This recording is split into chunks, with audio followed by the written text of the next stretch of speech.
কলকাতা থেকে প্রায় 150 কিলোমিটার দূরে নদিয়া জেলার গ্রাম গড়লপুর। সরু কাঁচা রাস্তা, দুপাশে ধান ক্ষেত, আর তার মাঝে এক চিরপরিচিত শান্তি।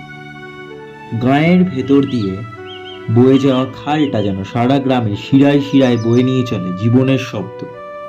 সন্ধে হলে কুড়ে ঘরের চুলোয় আগুন জ্বলে ওঠে, আর ক্ষুদে ছেলেমেয়েরা দৌড়ায় পুকুর পাড়ে।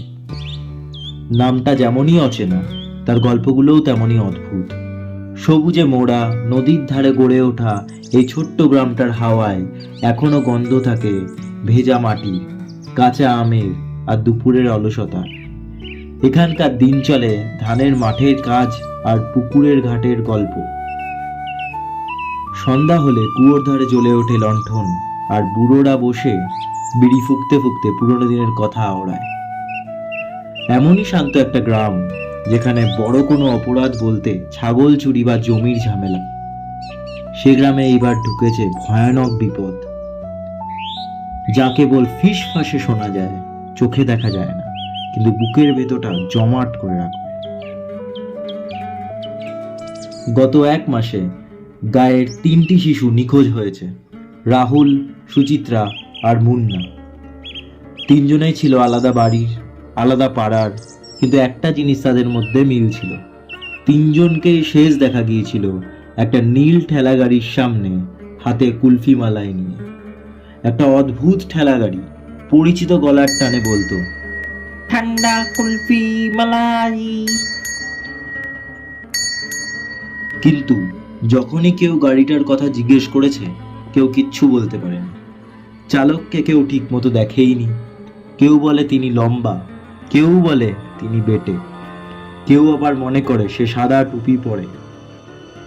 যেন সে ছিল আবার ছিল না, যেন সে চোখের সামনে থেকেও একটি নিকষ ছায়া। গ্রামের মানুষজন প্রথমে ভেবেছিল এ কেবল দুর্ভাগ্য, কোনো অভিশাপ, কিন্তু এখন তারা বলছে এই কুলফিওয়ালাটা মানুষ নয়, কোনো অপদেবতা। পুকুর ঘাটের কথা শুরু হয়েছে, ছোটদের ডেকে নিয়ে যায় আর ফিরিয়ে দেয় না। গ্রামের মানুষ নিঃশান্তই সরল, তারা অত সন্দেহ রাখে না মনের ভেতর। একজন কেউ বাচ্চাদেরকে নিয়ে গিয়ে 2টো কুলফি কিনে দিচ্ছে, বা কুলফির জন্য বাচ্চাদেরকে ডেকে গাড়ি থেকে কুলফি দিচ্ছে, সেটা নিয়ে বিন্দুমাত্র সন্দেহ তাদের মনে জাগে না। কিন্তু ঘটনাটা 1 মাসে এমন একটা মোড় নিয়েছে যে প্রত্যেকটি মানুষ আতঙ্কিত। এক অদৃশ্য ভয়ে গ্রাম যেন কাঁপছে। মায়েরা বাচ্চাদের বাইরে যেতে দিচ্ছে না, সন্ধ্যা হলে ঘরের কপাট টেনে বন্ধ করে দিচ্ছে। আর সেই আতঙ্ক ঠিক মাঝখানে দুপুরের রোদে, এই কাঠ ফাটা গরমে আবার শোনা গেল সেই শব্দটা,